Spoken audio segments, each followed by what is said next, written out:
Sueli? Você lembra, né? Mas a gente está aqui até hoje, 2025. Só que Jesus é muito claro nisso, Ele vai voltar. Posso ouvir um amém? Ele vai voltar. Ele vai voltar para buscar a igreja dele. Para uns é tardio, para outros está demorando, para outros não vai acontecer. Mas a questão é, a palavra de Deus é muito clara, Ele é muito claro nisso aqui. Ele vai voltar. De todas as promessas que está descrita na Bíblia, todas ou aconteceram ou estão acontecendo. A questão é, nós estamos nos preparando para essa volta? Como cristãos, como os filhos de Deus, como remidos, nascidos de novo, nós estamos preparando a nossa vida para a volta de Jesus? É o tema dessa noite. Talvez você veja aqui buscar um auxílio. Eu quero te dar mais do que isso. Te confrontar. Me confrontar. Para declarar que Ele vai vir buscar a igreja dele, mas eu tenho que estar preparado para isso. Vamos ver lá comigo? Mateus, segundo Evangelho de Jesus Cristo, segundo Mateus, capítulo 24, a partir do versículo 35. Diz assim a palavra: os céus e a terra passarão, mas as minhas palavras jamais passarão. Quanto ao dia e a hora, ninguém sabe, nem os anjos dos céus, nem o Filho, senão somente o Pai. Como foi nos dias de Noé, assim também será na vinda do Filho do Homem. Pois nos dias anteriores ao dilúvio, o povo vivia comendo e bebendo, casando-se e dando-se em casamento, até o dia em que Noé entrou na arca. E eles nada perceberam, até que veio o dilúvio e os levou a todos.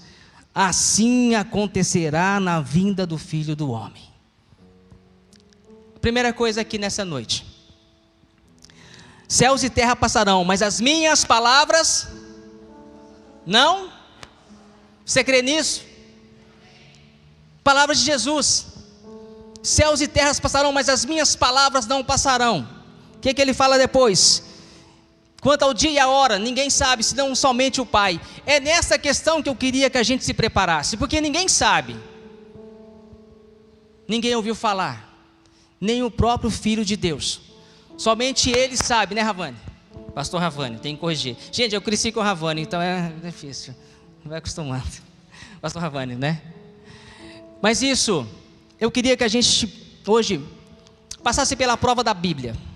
Se eu e você estamos nos preparando para a volta dele, se eu e você estamos nos preparando, buscando realmente, beleza? Mateus, agora vamos um pouquinho para frente. Mateus 25. Tem uma parábola que Jesus narra que é muito linda. Eu amo essa parábola, porque ela retrata isso. Diz assim, Mateus 25, do versículo 1 ao versículo 3. Então o reino do céu será semelhante às 10 virgens que, tomando suas lâmpadas, saíram ao encontro do esposo. E 5 delas eram prudentes, e 5 loucas. As loucas, tomando as suas lâmpadas, não levaram azeite consigo, mas as prudentes levaram azeite em suas vasilhas, com suas lâmpadas. E tardando o esposo, tosquenejaram todas e adormeceram. Mas à meia-noite ouviu-se um clamor: aí vem o esposo, sai-lhe ao encontro. Então todas aquelas virgens se levantaram e prepararam as suas lâmpadas. E as loucas disseram às prudentes: dai-nos do vosso azeite, porque as nossas lâmpadas se apagam. Mas as prudentes responderam dizendo: não seja o caso que falte a vós e a nós. Ide antes aos que vendem e comprai-o para vós. E tendo elas ido comprá-lo, chegou o esposo, e as que estavam preparadas, e as que estavam quê? E as que estavam quê? Preparadas, entraram com ele para as bodas, e fechou-se a porta. E depois chegaram também as outras virgens, dizendo: Senhor, Senhor, abra-nos. E ele respondendo disse: em verdade vos digo que não vos conheço. Ele termina assim: vigiai, pois porque não sabeis o dia nem a hora que o Filho do Homem há de vir. Irmãos, azeite aqui nessa parábola tipifica e simboliza o Espírito Santo de Deus. O interessante é que são 10 virgens, 5 nécias e 5 tolas. As nécias, 5 virgens prudentes e 5 tolas, perdão. As prudentes levaram azeite consigo na sua vasilha, mas as tolas não. O interessante é que não dá para dividir. Não tem como eu chegar perto do irmão e falar: tamo o Espírito Santo agora, enche aí. Não tem jeito. E uma coisa que eu tenho que aprender nessa noite é que isso é opção minha. Eu tenho que me encher do Espírito Santo. Eu tenho que buscar o Espírito Santo. A Bíblia é bem clara que o Espírito Santo seria derramado sobre toda a carne, mas também ele fala que eu tenho que me encher do Espírito Santo. Uma das provas que eu estou me preparando para a volta do Senhor Jesus é que eu me busco, é que eu me preparo, é que eu tenho uma vida de oração com Ele, é que eu busco a presença do Espírito Santo. Nossa, mas como é que é isso? Se encha, busque. É isso que você está fazendo nessa noite, vem à igreja. Mas uma coisa que a gente está aprendendo nos últimos tempos, que não é só vir à casa, ao templo, mas é entrar na presença de Deus, é entrar na presença de Jesus, é buscar realmente, é você estar aqui, mas se desligar do mundo lá fora. Não tem como eu estar aqui hoje preocupado com tantos afazeres que eu tenho lá, e mais na frente você vai ver por quê. Se você está aqui, se entregue. Senhor Jesus, eu estou aqui, então me enche com o teu Espírito Santo. Eu não quero sair da mesma forma que eu entrei, porque todo dia que eu entro, que eu piso aqui nessa igreja, eu peço: Senhor, não me deixe sair da forma que eu estou entrando, mas me encha com o teu Espírito Santo, muda a minha história, conserta aquilo, fala comigo, me exorta, me ensina, mas que eu não saia da forma que eu estou entrando, porque eu tenho que ser cheio do Espírito Santo. Porque o Espírito Santo, irmãos, é o combustível da vida cristã. Jesus foi batizado. Jesus foi batizado aonde? Aonde? Rio o quê? E aí, o que acontece?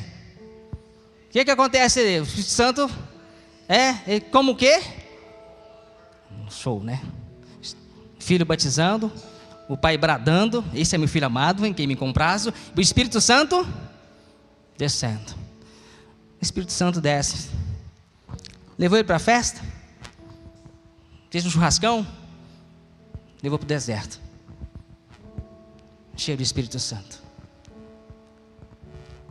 Cheio do Espírito Santo. Porque o Espírito Santo é o combustível da vida cristã.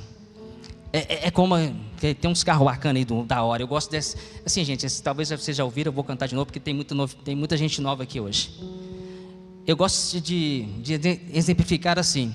Você vai na concessionária, um carro 2025, 0 quilômetro, tudo certo, fizeram um checklist, beleza, tudo funcionando, tudo bacana, a parte elétrica legal, os pneus legais, tudo bacana. Aí você todo entusiasmado, vai ligar o carro, tec.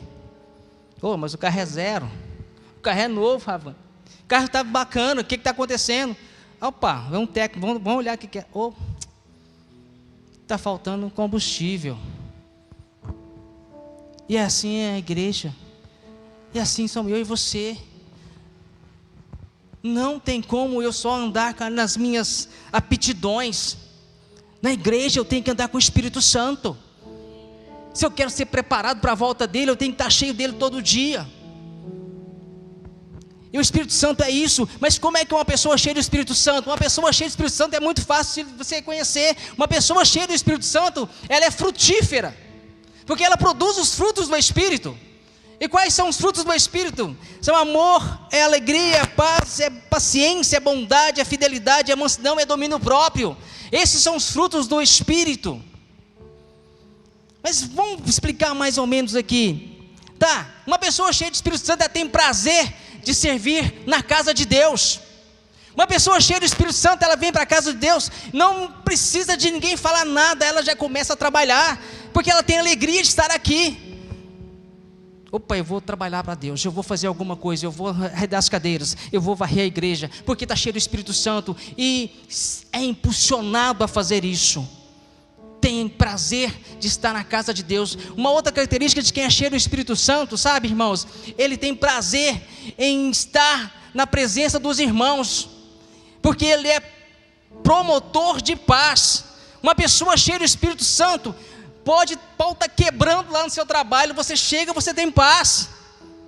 As coisas estão dando tudo errado na sua família, na sua casa, mas você chega, tem paz, porque você é cheio do Espírito Santo, e um dos frutos é paz, e aonde você está chegando tem paz. Cheio do Espírito Santo. Uma outra coisa de quem é cheio do Espírito Santo é que ele tem amor pelos perdidos, ele é abençoador. Amor pelo perdido. E quando a gente fala perdido, todo mundo acha que é uma pessoa que está lá na rua. Não, é quem está próximo. Talvez é o seu colega de trabalho, talvez é o seu vizinho, talvez é o seu próprio irmão de igreja, talvez está aqui dentro, mas está perdido. Então você está cheio do Espírito Santo, você tem como conduzir uma palavra de encorajamento, uma palavra de paz, porque se você está cheio do Espírito Santo, seja cheio do Espírito Santo. Mas uma coisa que o Espírito Santo faz em nós é que quando a gente está muito cheio do Espírito Santo, a gente perdoa muito mais fácil.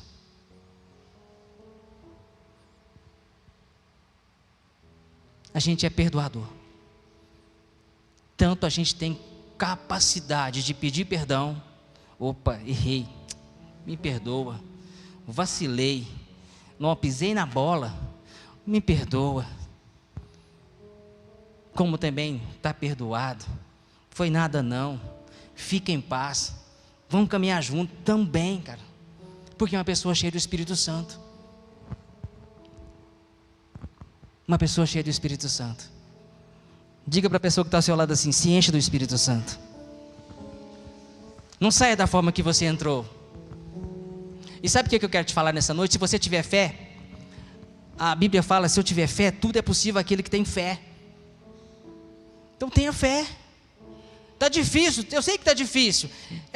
Se fosse fácil, todo mundo estava fazendo, mas não é fácil, é difícil mesmo, mas é possível. Se encha hoje. Perdoa quem que você tem que perdoar. Vamos fazer um exercício aí. Feche seus olhos. Feche seus olhos. Lembre de alguém que você tem que perdoar. Talvez até já passou, mas perdoa hoje. E se tiver alguém que você tem que pedir perdão, vá depois desse culto, faz uma ligação, conversa. Mas hoje é o dia. Deixa Deus te encher nessa noite. A primeira coisa é essa. A primeira característica de quem está se preparando para a volta do Senhor Jesus é que é cheia do Espírito Santo. Posso ouvir um amém? A segunda coisa, cuidar da própria vida. Vamos lá comigo. Lucas capítulo 21, versículo 34. Lucas capítulo 21, versículo 34 diz assim: tenham cuidado para não sobrecarregar o coração de vocês de libertinagem, bebedeira e ansiedade da vida, e aquele dia venha sobre vocês inesperadamente, porque ele virá sobre todos os que vivem na face de toda a terra. Estejam sempre atentos e orem para que vocês possam escapar de tudo que está para acontecer e estar de pé diante do Filho do Homem. A segunda coisa que se eu estiver me preparando para a volta dele, é que eu vou cuidar de mim, da minha vida. Irmãos, eu sei que você tem que trabalhar, e eu te encorajo, seja o melhor do seu trabalho, seja o melhor da sua equipe, faça a diferença mesmo, corra atrás, estude, lute, batalhe, Se puder pegar mais cedo, pegue mais cedo, porque essa é a característica do cristão. Se puder parar mais tarde, para um pouquinho mais tarde, mas faça o seu melhor, amém?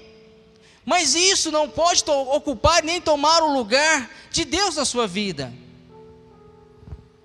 O que está acontecendo nos dias de hoje é que nós estamos nos sobrecarregando com as coisas desse mundo, dessa vida, e estamos perdendo a comunhão com o Senhor. Ai, tem que trabalhar, eu estou cansado.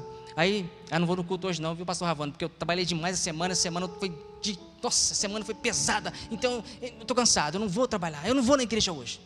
Ah, eu não vou na escola bíblica não, porque, nossa, eu acho só o único dia, o único tempo, eu estou assim, estou falando comigo mesmo. O único dia que eu tenho para estar na escola, para estar na igreja, na escola bíblica, eu não vou, porque eu estou cansado, estou morto. Porque a gente está se sobrecarregando com as coisas dessa vida. E aqui fala de libertinagem, fala de bebedice, de glutonaria. Vê que a pessoa glutão, está tomando café, está pesando no almoço, está almoçando, está pesando na janta, e tudo é assim, aquela coisa. E não para. Então estamos perdendo as coisas. Cuidado com as coisas que estão tirando a sua comunhão com o Senhor. Nossa, tem uma semana que eu não leio a Bíblia, tem um mês que eu não faço uma oração lá no meu quarto, Vocês estão entendendo, irmãos? A gente começa a ficar displicente com a nossa vida, e a gente não cuida, porque está tantos afazeres, tantas viagens, tantas coisas, e a gente começa a perder o tempo de comunhão com o Senhor. Ah, mas eu vou no culto, no domingo lá, eu fico lá no meu cantinho, tá bom. Amém que você está aqui. Mas pode mais.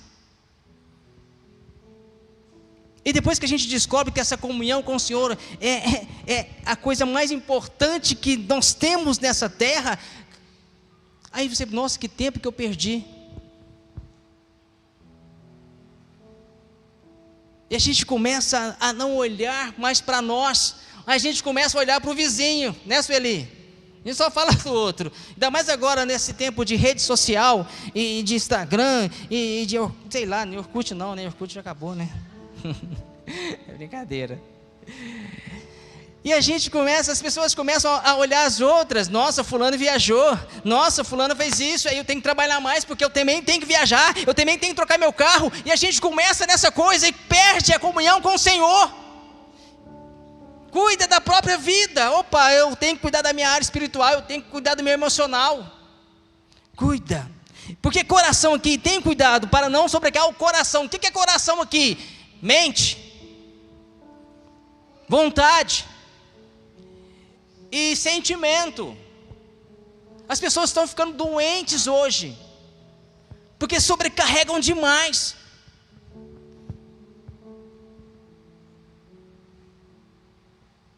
Rodando 24 horas por dia, tem que trabalhar nisso, fazer aquilo outro e tal, e tal, e tal. E a gente começa a perder isso aqui. E quando a gente vai ver, acabou. Se prepare. Tira um tempo para Deus.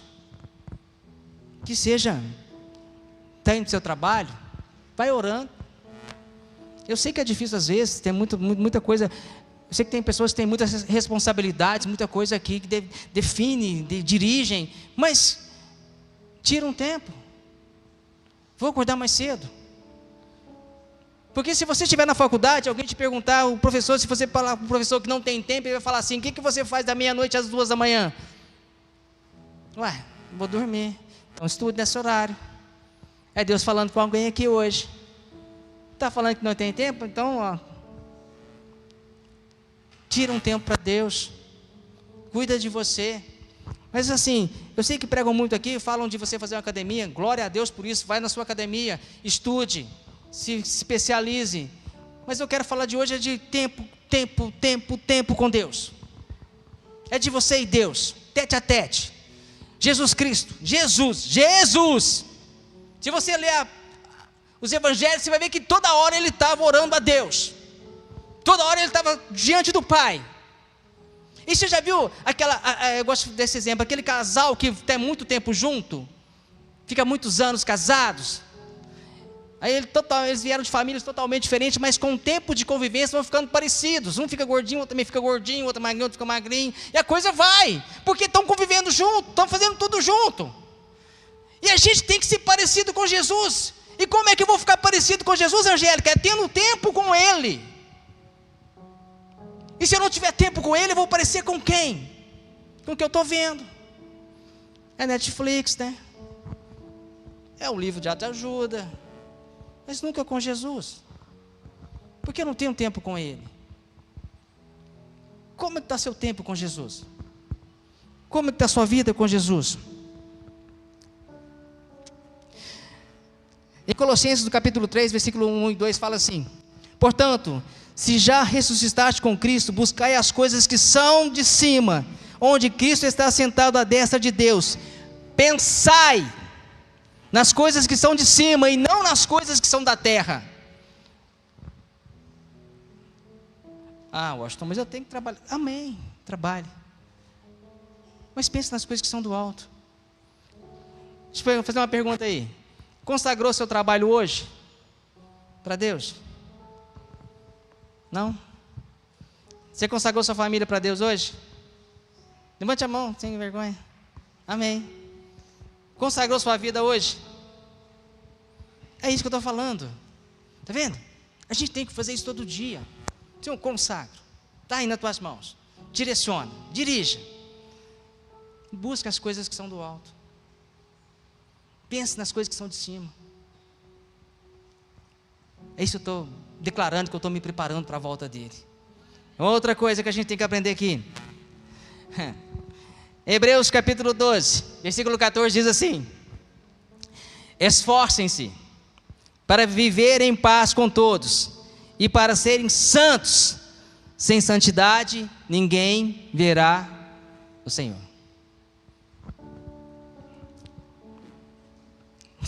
Um jovem um dia me perguntou: como é que eu vou ficar santo, meu filho? Meu querido, é um processo, é uma busca. Por isso que eu coloquei busca de vida santa. E essa busca de vida santa é uma vida mais longe do pecado e mais próxima de Deus. Se sem santidade eu não verei a Deus, imagina ser arrebatado com Ele. E agora? Que santidade é essa que eu posso tudo? Jesus fala assim, Deus fala assim, olha: mas assim como santo é aquele que vos chamou, sejam santos. Sejam santos. Tem algumas traduções que falam: sede santos em todo o vosso procedimento. E o que quer dizer isso? Que eu tenho que ser santo. Se para mim agradar a Deus eu tenho que ter fé, porque sem fé é impossível agradar a Deus. Para mim ver ao Senhor eu tenho que ser santo, porque Ele é santo. Santo no falar, santo no proceder, santo nos negócios, santo na sua vida. Irmãos, estamos no processo de santificação e para entrarmos no estado de santificação, santidade. Santidade é uma vida cheia de Deus, longe do pecado. Agora você está pensando assim: mas eu peco. Claro que todo mundo peca, gente. O problema não é o pecado, o problema é viver uma vida de pecado. Posso ouvir um amém?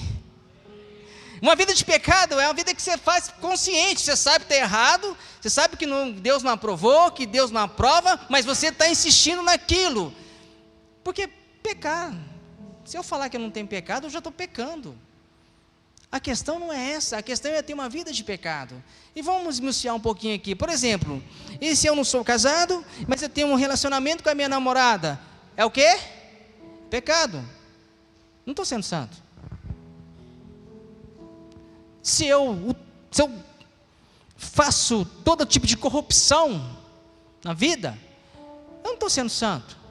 Porque a gente tem essa conotação de santidade, de santo, só na área sexual, assim. Não, irmão, tem muita coisa. Ser de santo, como Ele é santo. Fala como crente, irmãos. Fala como crente.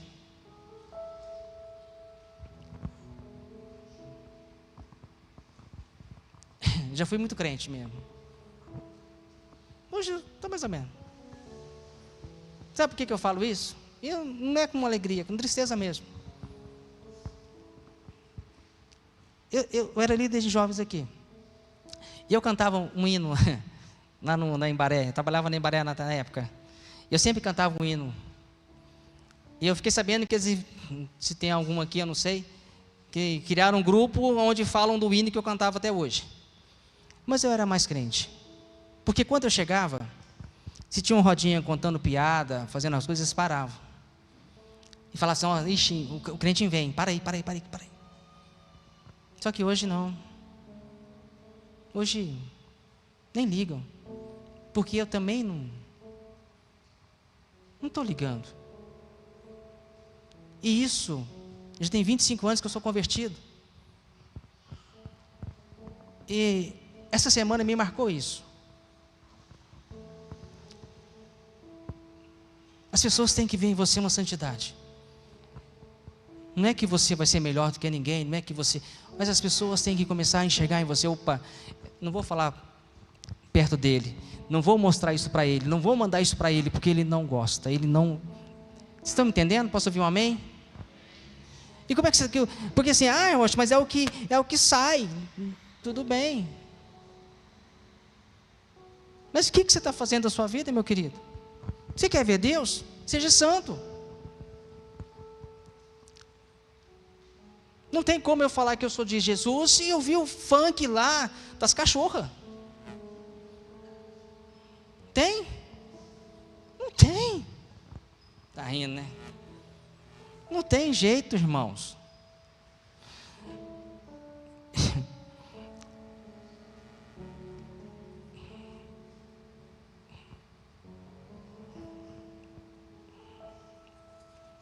Sabe, eu fico imaginando o que a gente perde por não ser santo. Quando eu falo ser santo, gente, é buscar a santidade. Já pensou que se a gente começasse realmente a andar de acordo com isso aqui? Vocês já pensaram? Nossa,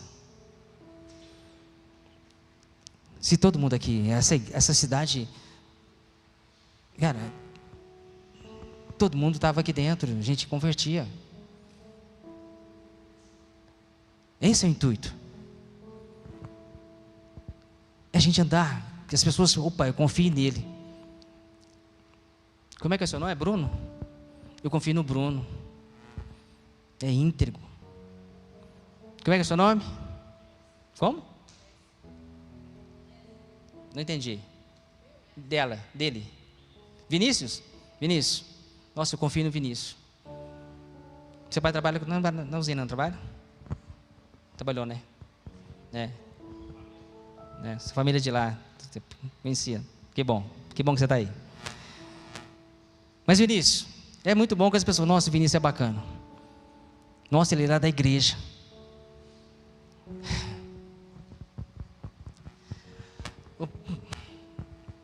O ruim é quando é o contrário. Nossa, fulano é da igreja? Não, mas não paga direito. É caloteiro. Nossa, o cara é difícil. O cara briga com todo mundo. Não dá certo, não para em serviço nenhum.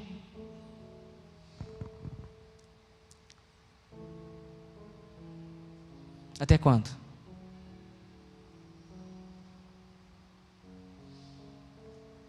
Ser santo.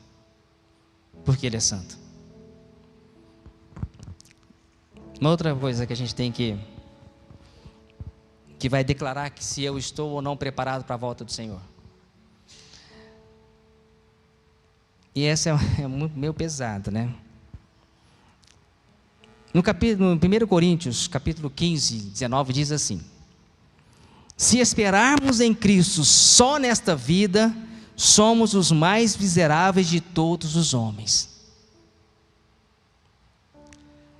Eu creio, eu acredito, eu oro para Deus abrir porta, para Deus curar, para você e eu morarmos numa casa melhor, para sermos promovidos em nossos trabalhos, para uma cura.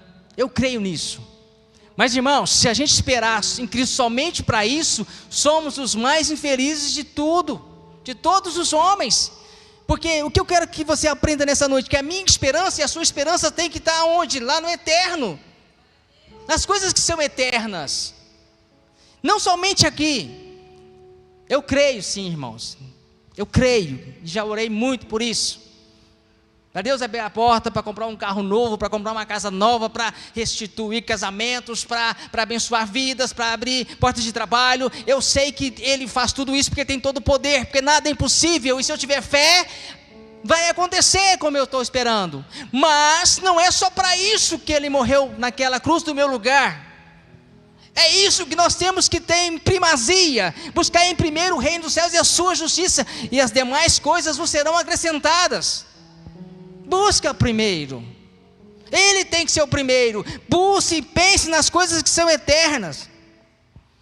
Em Mateus, no capítulo 6, versículo 19 e 21, diz assim: não ajunteis tesouro na terra, onde a traça e a ferrugem tudo consomem, e onde os ladrões minam e roubam, mas ajuntai tesouros no céu, onde nem a traça nem a ferrugem consomem, e onde os ladrões não minam nem roubam, porque onde estiver o vosso tesouro, aí também estará o vosso coração. Está juntando tesouro aonde? A pergunta é essa: aonde eu e você estamos juntando tesouros? É só aqui? É só nesse plano? A gente só acredita que Jesus veio para isso, como lá no tempo dele? Vamos destruir os romanos? Não tem nada a ver, irmão.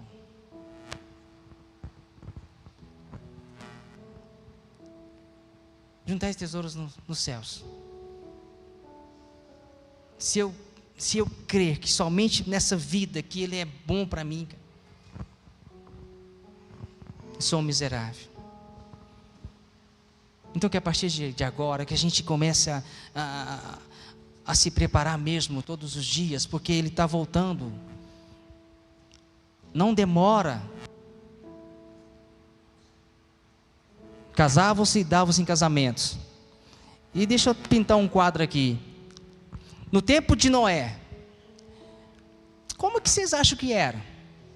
Estava muito diferente de hoje? Hã? Pode falar. Estava diferente de hoje? Não. É quase o mesmo contexto.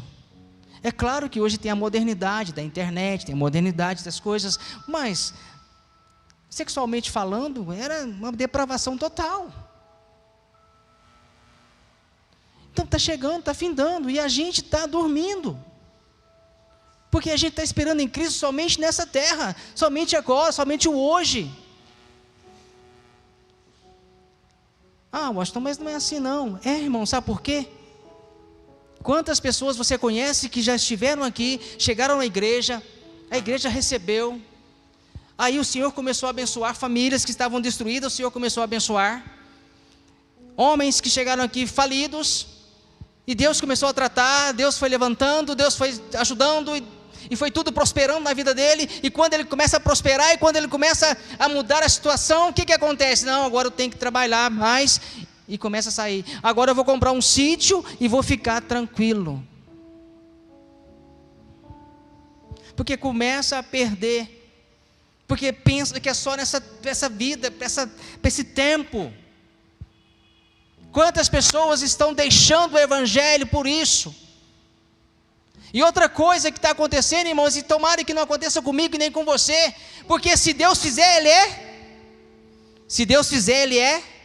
Se não fizer, se Ele curar, Ele é. Se Ele não curar, se a porta abrir, se não abrir, quem precisa mais dele? É eu, eu que preciso dele, cara. E a gente às vezes fica nesse prisma aqui, não, se Deus não fizer, eu vou rasgar minha Bíblia e vou embora e acabou. Porque a gente está com o pensamento de Cristo somente nessa terra, somente para hoje, somente para agora. Amém, irmão? Se você tem com essa fé, glória a Deus por isso, mas não é somente isso, é muito mais. Vamos terminando. Quanto tempo que tem? Eu não sei nem. Pode ir mais um pouquinho? Amém. Pode ir, irmão? Pode mais uns 10 minutos? Então vamos lá. O que diz em Apocalipse? Eu acho lindo esse texto. Apocalipse capítulo 21. No versículo 4 diz assim: Ele enxugará de seus olhos toda lágrima, e não haverá mais morte, nem haverá mais pranto, nem lamento, nem dor, porque já as primeiras coisas são passadas. E o que estava sentado sobre o trono disse: Eis que faço nova todas as coisas. E acrescentou: Escreve, porque estas palavras são fiéis e verdadeiras. O que eu quero dizer? Por mais que a gente busque que salve essa terra, a gente vai ter problemas sempre. Posso te fazer uma pergunta? Você está com algum problema hoje? Quem está com algum problema hoje, levante a mão. Cara, eu estou com um problema. Todo mundo tem problema. E às vezes a gente vai arrumar aqui, Deus abençoa dali, mas Deus não vai fazer tudo, sempre. É só aqui, ó. Só aqui Ele enxugará dos seus olhos toda lágrima. Toda lágrima. Toda lágrima. E vamos terminar. Uma pessoa que está se preparando para a volta dele, ele guarda duas coisas importantes. A igreja que tipifica o arrebatamento, a volta de Cristo, é a igreja de Filadélfia. Apocalipse capítulo 3, versículo 8, eu acho que é isso mesmo. Conheço as tuas obras, e eis que diante de ti pus uma porta aberta que ninguém pode fechar, porque tendo pouca força, guardaste a minha palavra e não negaste o meu nome. Guardaste a minha palavra significa ser praticante da palavra de Deus e não meramente um ouvinte. Posso ouvir um amém aí, gente? Glória a Deus, aleluia, sei lá, qualquer coisa. Mas não é somente um ouvinte, ele vai praticar a palavra que ele está ouvindo, ele vai praticar os princípios, os conceitos de Deus, vai viver segundo a palavra. Está esperando a volta de Cristo, mas espera aí, estou vivendo a palavra. Aleluia. Não estava não, mas Deus está falando. Quem está vivendo a palavra fala que você tem que andar mais de 1 milha com uma pessoa, se ela pedir para você andar uma, que você tem que dar a capa, que você tem que dar perdão. Palavra.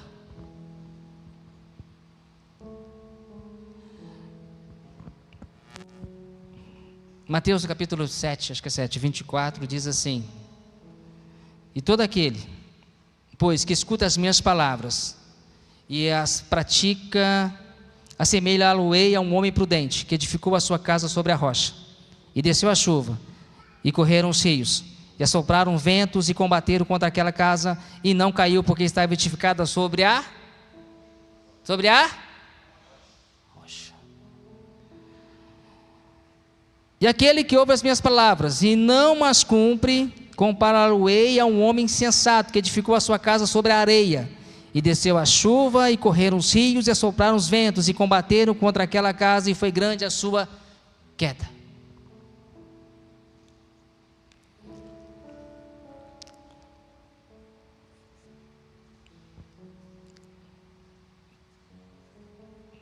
Como é que está a sua vida com a palavra de Deus? Até que ponto você é dirigido por ela? Até que ponto ela exerce influência realmente na sua vida? Ou a gente está sendo aquelas pessoas que estão ouvindo, mas não praticamos, que estamos vindo à igreja, estamos vindo à escola bíblica, mas nada, não tem mudança, porque a gente ainda não se convenceu. Por isso que é importante o Espírito Santo, porque ele vai convencer o homem do pecado, da justiça e do juízo. Mas sem a palavra, não vai. Porque a fé vem pelo ouvir a palavra de Deus. Mas o mais importante, além de ouvir, é eu praticar. Não tem negócio, eu não posso negociar com a minha palavra, a palavra minha, né, a palavra de Deus. Não tem como eu negociar com isso. Espera aí, não, Senhor, eu não aceito assim não, espera aí. Tá, você está falando que eu tenho que perdoar, mas você não sabe o que aconteceu, Senhor. Não pode ser assim, irmãos. É para perdoar, tem que perdoar. Tem como negociar? Você vai negociar com Deus? E o que a gente está fazendo durante os últimos dias, anos, é isso. E assim, o inimigo das nossas almas, ele tem uma facilidade de mudar as coisas, de mudar estratégias, e ele vai mudando a estratégia de tempos em tempos. Quando eu me converti, a estratégia era, você vem à igreja, aí você via um monte de gente caindo, o pastor orava, expulsava demônios, aquela coisa toda, saía derrubando cadeira. Hoje não tem mais isso. Por quê? É o ponto que eu queria chegar aqui nessa noite. Nós estamos sendo sempre enganados. E Ele sabe o meu ponto fraco, Ele conhece o seu ponto fraco, e o que Ele mais deseja é nos tirar da presença de Deus. E começa tirando a palavra. Tá, vamos voltar lá no Jardim do Éden. Tudo bonito, tudo perfeito, tudo bacana. E Eva estava onde? Estava lá passeando. O que o inimigo fez? Aguçou o que chamou a atenção. Não foi? Olha, é bom lá, bonito de se ver, bacana. Caiu. Adão caiu como? Porque ouviu de Eva. A palavra já tinha sido dada. Não comam do fruto.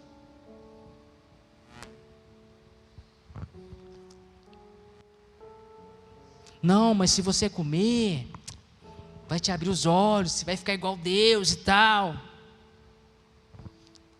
O inimigo está fazendo isso hoje, gente. Está mudando, está deturpando a palavra, e a gente está começando a cair. Está no tempo de acordar. O Senhor está aí. Os tempos estão se findando.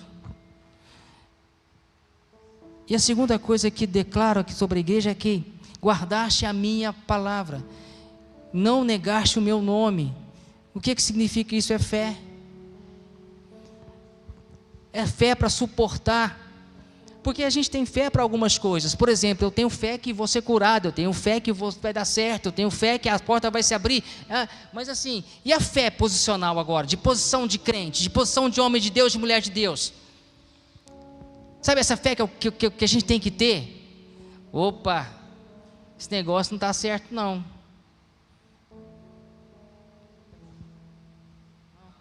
Tá não, né? Amém. Homem é homem, casamento é entre homem e mulher, pronto, acabou, morreu o assunto. E é isso que a gente tem que começar a nos posicionar. O mundo está passando como um rolo compressor, e tem muita gente caindo, porque não se posiciona como cristão. Espera aí, irmão. A batalha, por isso que eu estou falando que o inimigo vem do lado de trás, mudando. Antigamente era na espada, antigamente era nos leões, mas hoje não, hoje é na estratégia. Não tenho nada contra ideologia de gênero, mas é ideologia. Gênero é masculino e feminino. Isso é só um exemplo que eu estou dando. Porque nós temos que nos posicionar. Vai chegar um tempo que ou eu vou seguir a palavra ou eu vou seguir o mundo. Aí Jesus é muito claro, não tem como servir a dois senhores. Vai agradar um e desagradar o outro. Então eu tenho que me posicionar como cristão. Não estou falando que a gente tem que sair matando, brigando. Não é isso não, irmão. É se posicionar. Se eu quero ver Jesus, Se eu quero subir, cara, é isso. Porque a fé vai ser testada nisso. Já está sendo. Então, que você se prepare. Que o Senhor te abençoe mesmo. Te dê sabedoria e graça. Vamos ficar de pé?